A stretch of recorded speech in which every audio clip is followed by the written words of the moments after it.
السلام علیکم ورحمۃ اللہ وبرکاتہ۔ الحمد للہ رب العالمین والصلاة والسلام على رسوله الكریم، اما بعد۔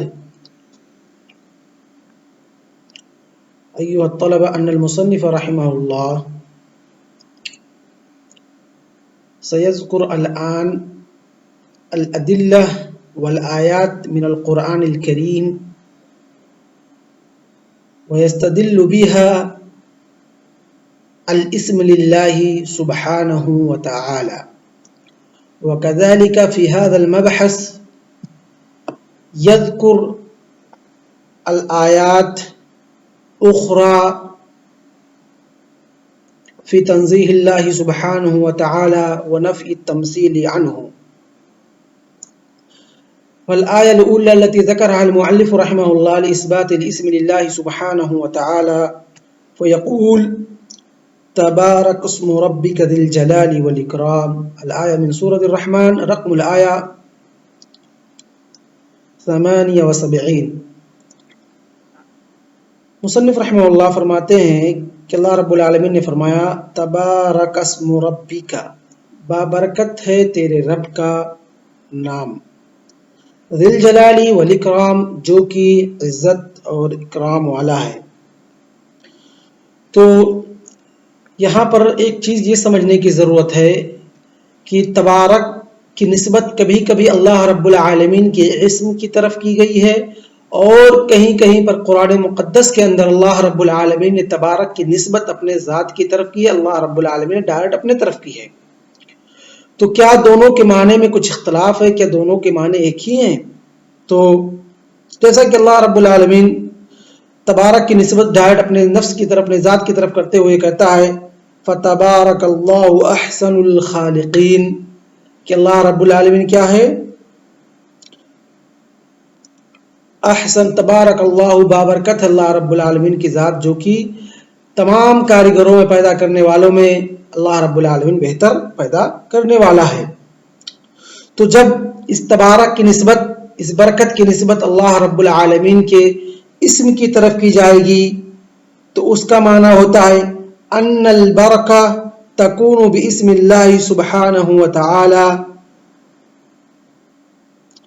کہ برکت جو ہے وہ اللہ رب العالمین کے نام میں ہے، اور جب یہ نام کسی چیز کے شروع میں یا کسی فعل یا کسی کام کے شروع میں لایا جاتا ہے، اس کا ذکر کیا جاتا ہے، تو وہ چیز برکت والی ہو جاتی ہے، اس چیز کے اندر برکت ہو جاتی ہے۔ گویا کہ اس کا مفہوم ہوا کہ برکت جو ہے وہ اللہ رب العالمین کے نام میں ہے، اور یہ اللہ رب العالمین کا نام جب لیا جاتا ہے کسی بھی چیز کی شروع میں، کسی چیز کے فعل کے کرنے کے وقت، تو گویا کہ وہ نام برکت جس کے نام کے اندر وہ نام برکت کو یجلب البرکہ ویجعل البرکہ فی ھذا الفعل، اور اس کام میں برکت ڈال دیتا ہے۔ جیسا کہ اللہ کے رسول صلی اللہ علیہ وسلم نے فرمایا کل امر ذی بال لا یبدا فیہ ببسم اللہ فہو ابتر، کہ اگر کوئی کام ہے اس کے اندر اللہ رب العالمین کے نام سے اس کی شروعات نہیں کی گئی ہے تو وہ کیا ہے؟ ابتر ہے، یعنی ناقص ہے، ناقص البرکہ ہے۔ جبکہ حدیث کے علماء نے کسی نے اس کو صحیح کہا، صحیح لغیرہ کہا ہے، کسی نے اس کو حسن کے درجے پہ رکھا ہے، بعض علماء نے اس پر کلام کیا ہے۔ تو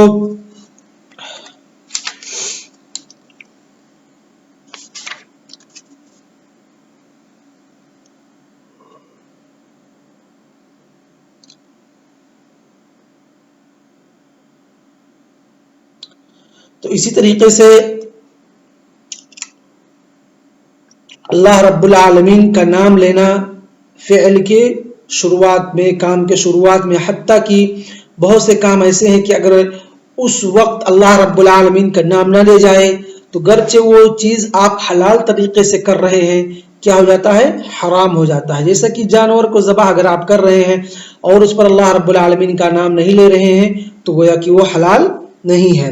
اس طریقے سے انسان اگر اپنا کھانا کھا رہا ہے اس شروعات میں اللہ رب العالمین کا نام یعنی بسم اللہ نہیں کیا، اللہ کا نام کا ذکر نہیں کیا تو شیطان اس کے ساتھ کھانا کھاتا ہے، لیکن جب وہ بسم اللہ کر لیتا ہے شیطان اس کے ساتھ نہیں کھا پاتا ہے۔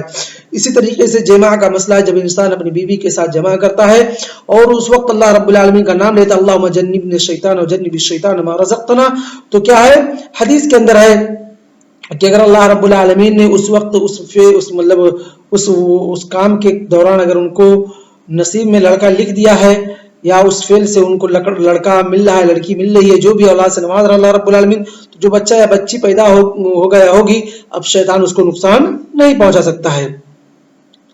لیکن جب اس کی نسبت تبارک، ابھی تو ہم اس کی نسبت کسی پڑھتے تھے اللہ رب العالمین کے نام کی طرف، لیکن اس کی نسبت جب اللہ رب العالمین کی ذات کی طرف کرتے ہیں تو اس کا معنی ہوتا ہے تعالی و تعاظم، کہ اس کا معنی تعالی اور تعاظمہ کے ہوتے ہیں، لیکن جب اس کی نسبت اسم کی طرف کی جاتی ہے تو وہ تعالی و تعاظمہ کے معنی میں نہیں ہوتا بلکہ حلول برکت کے معنی میں ہوتا ہے، حلول برکت کے معنی میں ہوتا ہے۔ اس کے بعد کہا ذی الجلال والاکرام، کہ اللہ رب العالمین ذی جو ہے وہ بمعنی صاحب کے ہے کہ اللہ رب العالمین عزت والا ہے اور اکرام والا ہے۔ تو عزت یعنی جلال کے معنی کیا ہے؟ عظمت کے معنی میں، اور اکرام کیا؟ تکریم کے معنی میں ہے۔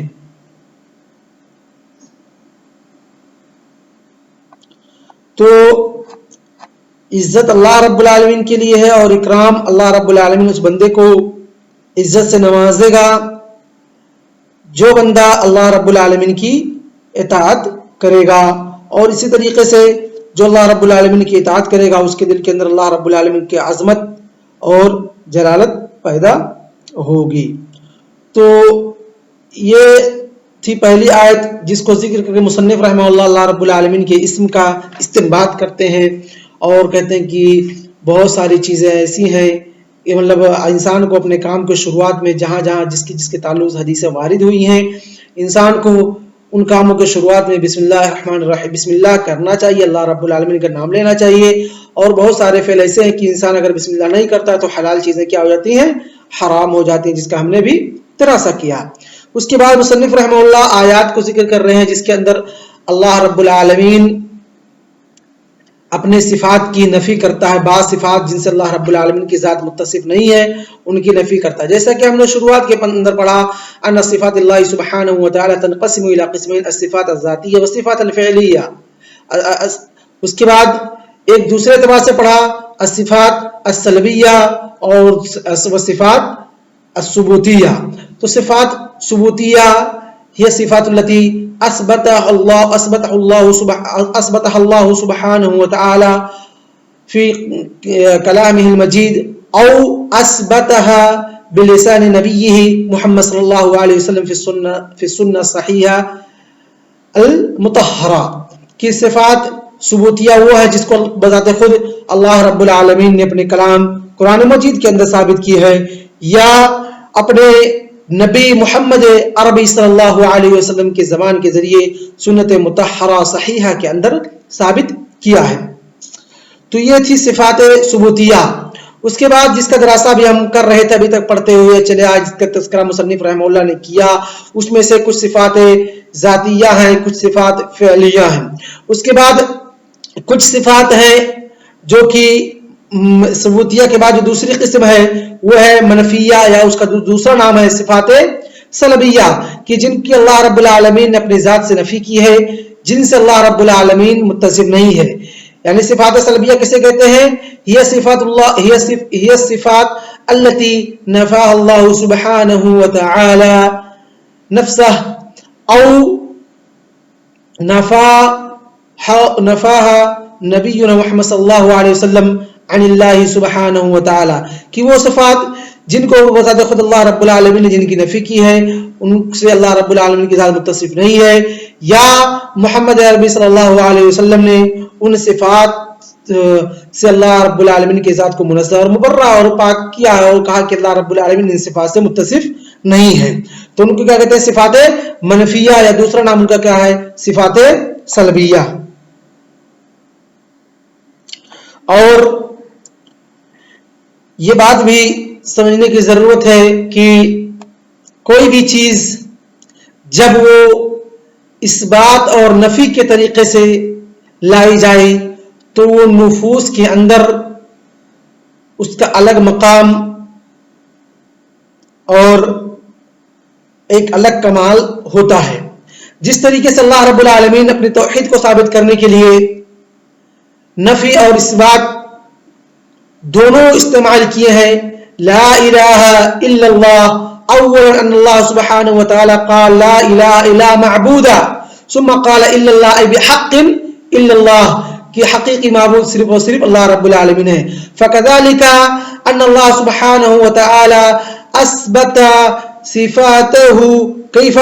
بالطريقين، بطريق الاثبات وبطريق النفي، كي يكون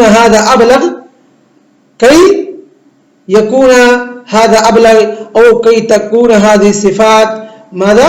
بلیغہ فی الاثبات، کہ تاکہ یہ صفات اس بات میں کیا ہوں؟ بلیغ ہوں اور کمال تک پہنچے ہوئے ہوں. اس لیے اللہ رب العالمین نے صفات کو اپنے ثابت کرنے کے لیے بھی دو طریقے اپنائے، صفات ثبوتیہ اور صفات منفیہ. تو صفات منفیہ جس کا تذکرہ کرتے ہوئے اللہ رب العالمین جن سے متصف نہیں اللہ رب العالمین سورہ مریم کے اندر آیت نمبر 65 کے اندر ارشاد فرماتا ہے فَاعْبُدْهُ وَاسْتَبِرْ لِعِبَادَتِهِ هَلْ تَعْلَمُ لَهُ سَمِيًّا. اللہ رب العالمین اس آیت کی جو اس سے پہلے کی چند جملے ہیں رب السماوات والارض وما بینہما مثلا یہاں تک کہ جو عقیدے کے ماہر علماء ہیں اور جو محدثین کرام و مفسرین کرام ہیں وہ فرماتے ہیں کہ ان چنندہ آیتوں میں سے یہ ایک آیت ہے جس کے اندر اللہ رب العالمین نے اپنے تینوں توحید کو جمع کیا ہے. رب السماوات والارض یعنی کہ توحید ربوبیت، اس کے بعد فاعبدہ واستبر لعبادتہ توحید الوہیت، هل تعلم له سمیعا کہ اس کا کوئی نظیر و مثیل نہیں ہے، یعنی توحید اسماء و صفات. تو یہاں پر اللہ رب العالمین کہتا ہے رب السماوات والارض وما بینہما کہ اللہ رب العالمین ہی حقیقی معبود ہے، خالق ہے، پیدا کرنے والا ہے آسمان و زمین کا اور ان کے درمیان جو چیزیں ہیں تمام چیزوں کا اللہ رب العالمین ہی پیدا کرنے والا ہے. اس کے بعد کہا فاعبدہ، جب تمہارا خالق ہے، تمہارا رازق ہے، تمہارا مدبر ہے، تمام چیزوں کا انتظام کرنے والا یہی ہے، تم عبادت کس کی کرو گے بھائی؟ اللہ رب العالمین ہی کی کرو گے، کہ وہ تمہارا خالق ہے، رازق ہے، مدبر ہے، تمہارے تمام امور کا دیکھ بھال کرنے والا وہی ہے، تو وہی تمہاری عبادت کا مستحق ہے اور تمہارے اوپر واجب ہے کہ تم اسی اللہ رب العالمین کی عبادت کرو. اسی لیے اللہ رب العالمین نے امر کیسے کا استعمال کیا، کہا فاعبدہ، اور تم اسی اللہ رب العالمین کی عبادت کو جو تم کو کھلاتا پلاتا جلاتا تمام چیزوں کا انتظام کرتا ہے. واستبر لعبادتہ، اور جیسا کہ ہم نے آپ کو پڑھایا بتایا کہ صبر کی تین قسمیں ہیں، ایک ہے الصبر علی طاعت اللہ سبحانہ وتعالی، دوسرا الصبر عن معصیت اللہ سبحانہ وتعالی، اور تیسرا الصبر علی اقدار اللہ سبحانہ وتعالی. تو یہ یہاں کیا کہہ رہا اللہ رب العالمین واستبر لعبادتہ کہ اللہ رب العالمین کی عبادت پر آپ صبر کریں، یعنی صبر کے لغوی معنی کیا ہے؟ جمع رہنے کے، قائم رہنے کے، مداومت برتنے کے، کہ گویا آپ اللہ رب العالمین کی عبادت پر قائم رہیں، جمع رہیں، اسی کی عبادت کریں. هل تعلم له سمیعا، کیا آپ اللہ رب العالمین کا کوئی نظیر اور مثیل جانتے ہیں؟ وہ یہاں پر اللہ رب العالمین نے استفہام استعمال کیا ہے جو کہ انکار کے معنی میں ہے، اور جب استفہام انکار کے معنی میں ہوتا ہے تو کیا ہوتا ہے؟ وہ چیلنج کے معنی کو اپنے اندر سمیٹے ہوئے ہوتا ہے. کس معنی کو؟ چیلنج اور تحدی کے معنی کو اپنے اندر سمیٹے ہوئے ہوتا ہے. تو یہ اللہ رب العالمین نے کہا هل تعلم، کیا تم جانتے ہو، یعنی تمہیں نہیں معلوم ہے کہ اللہ رب العالمین کا کوئی نظیر و مثیل نہیں ہے، بلکہ اللہ رب العالمین ان تمام طرح کے نظراء اور امثال سے اور تمام قسم کے شرکاء سے اور تمام قسم کے پارٹنر سے اللہ رب العالمین کیا ہے؟ پاک اور منزہ اور مبرہ ہے. تو وہی پر یہاں پر اللہ رب العالمین نے اپنی ایک چیز کی نفی کی ہے جس کو ثابت کرنے کے لیے کہ اللہ رب العالمین کا کوئی پارٹنر نہیں ہے.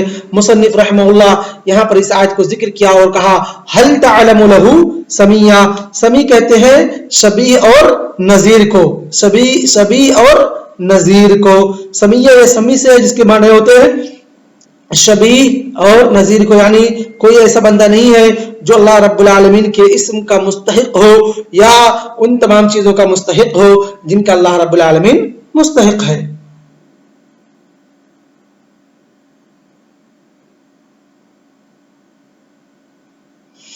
اس کے بعد اللہ رب العالمین نے دوسری آیت, مصنف رحمہ اللہ نے دوسری آیت ذکر کی جس سے اللہ رب العالمین کی ان صفات کی نفی کر رہا ہے جس سے اللہ رب العالمین متصل نہیں ہے. کہا وَلَمْ يَكُنْ لَهُ كُفُوًا أَحَدٌ. اس سورہ اخلاص کی آیت جس کو اللہ رب العالمین کے حبیب محمد عربی صلی اللہ علیہ وسلم نے ثلث قرآن کہا ہے. کہا وَلَمْ يَكُنْ لَهُ كُفُوًا أَحَدٌ کہ اللہ رب العالمین کا کوئی کفو نہیں ہے. کفو کسے کہتے ہیں؟ اور یہاں پر اس سے پہلے یہ چیز سمجھنے کی ضرورت ہے کہ یہاں پر نفی کس کے سیاق میں آئی ہے؟ نکرہ جو ہے وہ نفی کے سیاق میں آیا ہے, اور جب نکرہ نفی کے سیاق میں آتا ہے تو وہ کس کے معنی ہوتا ہے؟ عام ہو جاتا ہے اس کا معنی, یعنی فتعم اس کا معنی عام ہو جاتا ہے, کوئی ہے ہی نہیں اللہ رب العالمین کا. ولم یکن نفی ہے, اس کا کیا ہے کفوا, یہ نکرہ ہے. جب بھی نکرہ نفی کے سیاق میں آتا ہے تو اس کا معنی عموم پر دلالت کرتا ہے. کہا ولم یکن لہ کفوا احد, اللہ رب العالمین کا کوئی کفو نہیں ہے. کفو کہتے ہیں نظیر کو اور مثیل کو, کہ نہ تو اللہ رب العالمین کی صفات کا میں کوئی اس کا برابری کرنے والا, اس کا نظیر و مثیل ہے, اور اسی طریقے سے نہ اس کے علم میں, نہ اس کے سماع میں, نہ اس کے بصر میں, نہ اس کے عزت میں, نہ اس کے قدرت میں, نہ اس کے حکمت میں. اسی طریقے سے تمام اللہ رب العالمین کے صفات میں اس کا کوئی نظیر و مثیل, اس کا کوئی شریک و پارٹنر نہیں ہے. اس کے بعد تیسری آیت فلا تجعلوا للہ اندادا وانتم تعلمون.